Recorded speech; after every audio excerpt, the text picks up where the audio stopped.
The call came while I was cleaning my rifle. My wife's voice was shaking. "Jack, they're here again." The HOA men, yelling about the flag. Then a thud. Silence. They didn't know whose house they'd stepped onto, or what kind of man they'd just provoked. I'm a retired Navy SEAL, and this was my home.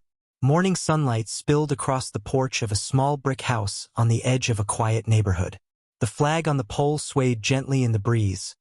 Red, white, and blue against the soft sky. For Jack Reynolds, it wasn't decoration. It was history, service, sacrifice. After 22 years in the SEALs, Jack had traded deserts and oceans for birdsong and fresh-cut grass. Every morning began with a run before sunrise, a pot of black coffee, and breakfast with his wife, Laura. She had stood by him through deployments, distance, and danger. Now finally they had peace. The neighborhood was tidy, predictable. Retirees trimmed roses. Kids rode bikes after school. Jack fixed fences, helped with stalled cars, and waved politely to anyone passing. He never boasted, never shouted. His calm carried quiet authority.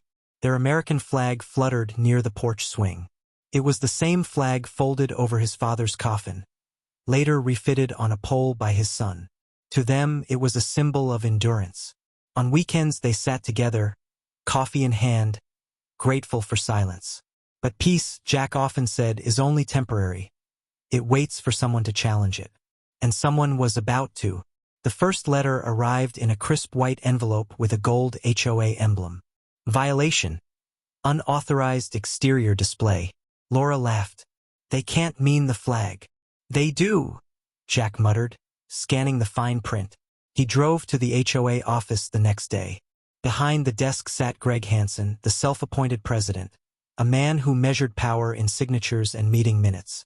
"Your flag isn't on the approved list of fixtures," Greg said smoothly. Jack raised an eyebrow. "It's an American flag." Greg smiled. "Exactly. Too political." Jack walked out without another word. Weeks later another notice came, this time a fine. Then two so-called enforcers began driving past their house, taking photos. One afternoon, while Jack was running errands, the men stopped in front of Laura. "We need to inspect the pole," one said. Laura replied kindly, "You're trespassing. My husband already spoke to your office." The taller man smirked. "Rules apply to everyone." They left that day, but Jack could feel the tension rising like pressure in a boiler. He told Laura, "Don't engage with them again. They're looking for a fight."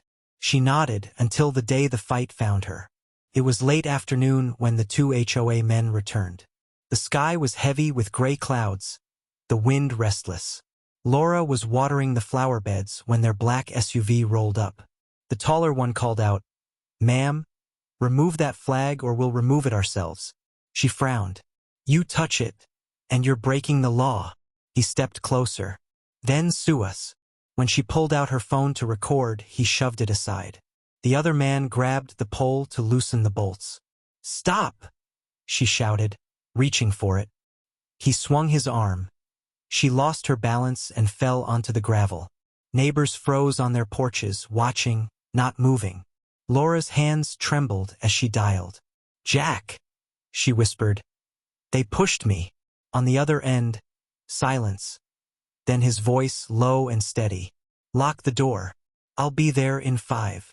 He hung up, slid his keys into the ignition, and the calm veteran everyone knew was gone. What drove toward that house now wasn't anger, it was precision. Jack's truck roared into the driveway. The two men were still there, laughing near the pole. When they saw him step out, broad-shouldered, calm, eyes like steel, they straightened, unsure. "Which one of you touched my wife?" Jack asked quietly. The tall one scoffed. "She attacked us first." Jack's voice stayed level. "You're trespassing on private property. Move." They chuckled. "Or what? You'll call the cops." Jack stepped forward, close enough for them to see the faded SEAL trident tattoo on his forearm. "No, I'll call your boss. And then the sheriff." The shorter man raised his phone to film. "Smile for the HOA archives." Jack didn't move. He slowly took out his own phone, tapped record, and panned from the flag to their faces. You just assaulted a woman and damaged federal property. Every word you say is being documented. They hesitated, glancing at each other. Jack spoke again, softer. You've got 10 seconds to leave my land. The countdown began, quiet, deliberate. By 5, they were backing up.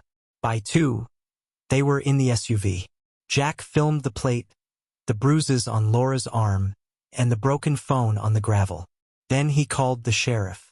His tone never rose once. When officers arrived, the men tried to twist the story, but Jack's video played in silence across the dashcam. The deputy turned to Jack. You want to press charges? Jack nodded once. Yes, sir. For trespassing and assault. The HOA men were led away, faces pale.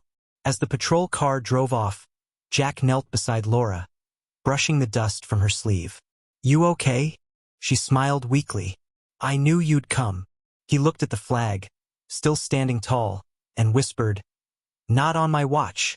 By the next morning, everyone in the neighborhood had seen the video. The HOA's inbox flooded with complaints. Local news picked up the story. Veteran's wife assaulted by HOA enforcers. Greg, the president, called an emergency meeting.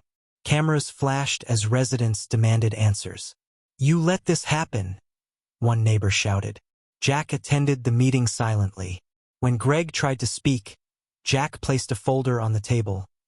Evidence, letters, timestamps. You ignored warnings, Jack said evenly.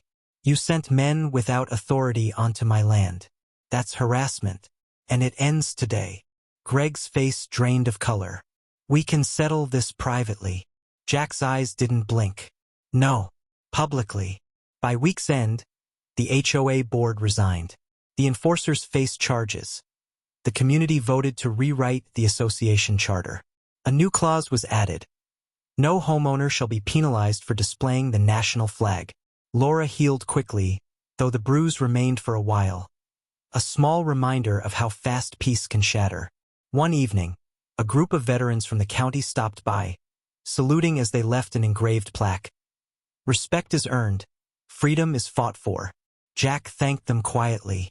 It's not about revenge, he said. It's about reminding people what that flag stands for.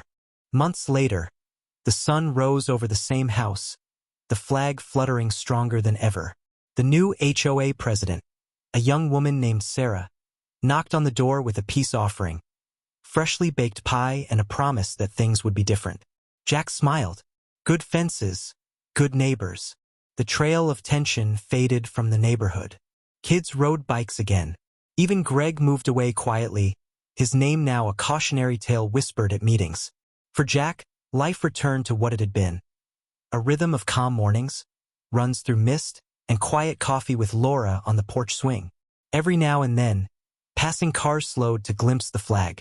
Some honked, some saluted, and each time, Jack's chest swelled with a quiet pride no uniform could define. Laura teased him once. You know half the town calls you Captain America now. He laughed softly. I'm just a husband who likes his flag. But late at night, when the crickets hummed and moonlight touched the fabric gently, Jack's gaze lingered. That flag had flown through storms, survived wars, and now stood taller than ever because he refused to bow. As the camera pans up toward the waving flag, Jack's voice fades in, calm and reflective. Some battles don't need guns.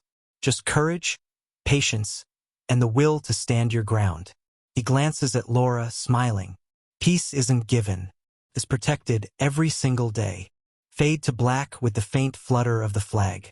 On-screen text/narration. If someone disrespected your family like this, how would you respond?